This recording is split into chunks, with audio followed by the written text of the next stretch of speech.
Hi everyone. So yesterday me and my mum went shopping to Redhill, which is just next to Ilford, down at the bottom of the M11 from Cambridge, and we bought lots of herbs and spices. And one of the things we bought was spinach. As you know, spinach is very high in nutritional value. It's got vitamins B6 and 9. It also has vitamin K, it has folic acid, and it's high in protein.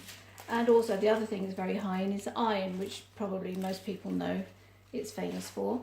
And we'll cook that down with chicken or pieces of lamb with lots of herbs and spices and onions, and it's absolutely delicious.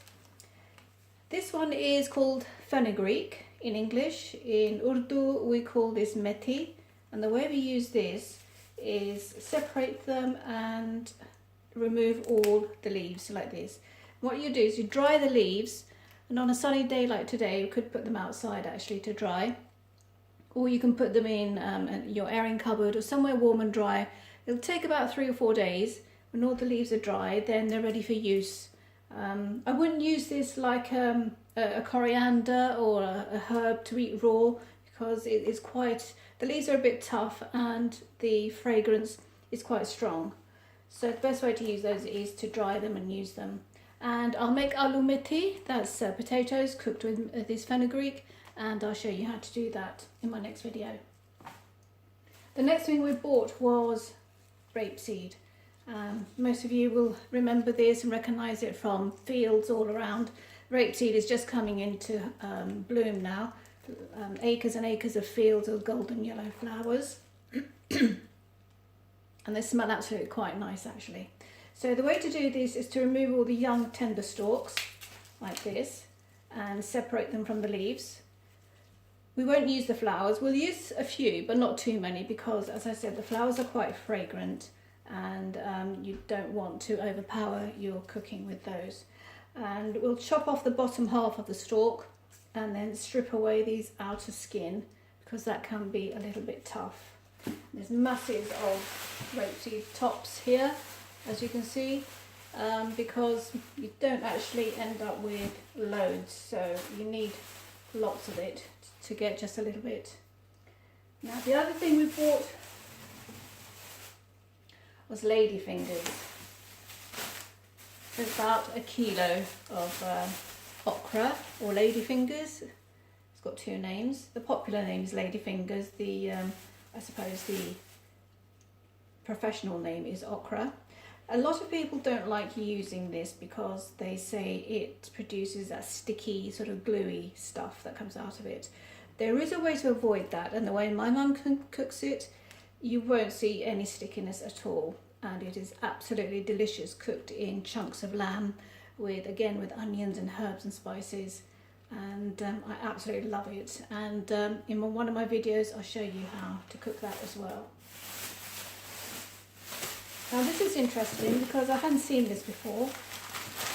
This is a fruit, looks a bit like a gooseberry, and in fact it's called Indian gooseberry.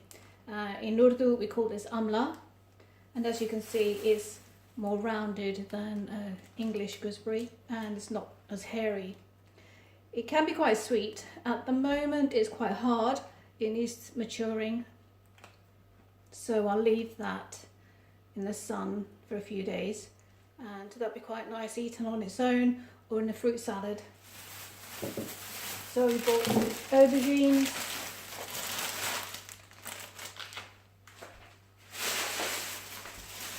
that's the other thing. So we also bought these.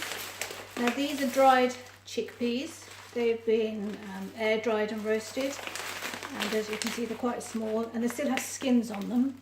So what we'll do is just remove the skins. These are very light and healthy. They're full of fibre, and because they're not fried, they have no fat at all. And what we normally do is mix these with sultanas. And this thing here. Now this is these little sweets.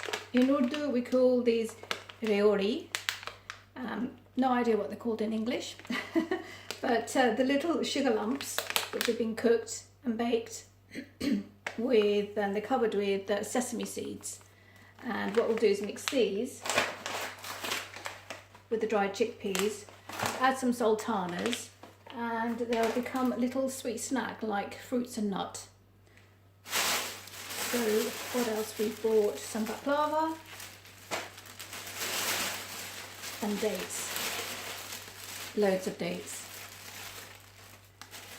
So that was our Asian herb haul from yesterday, and now we've got to get down and prepare everything, pack it all away and put it in the fridge and start cooking.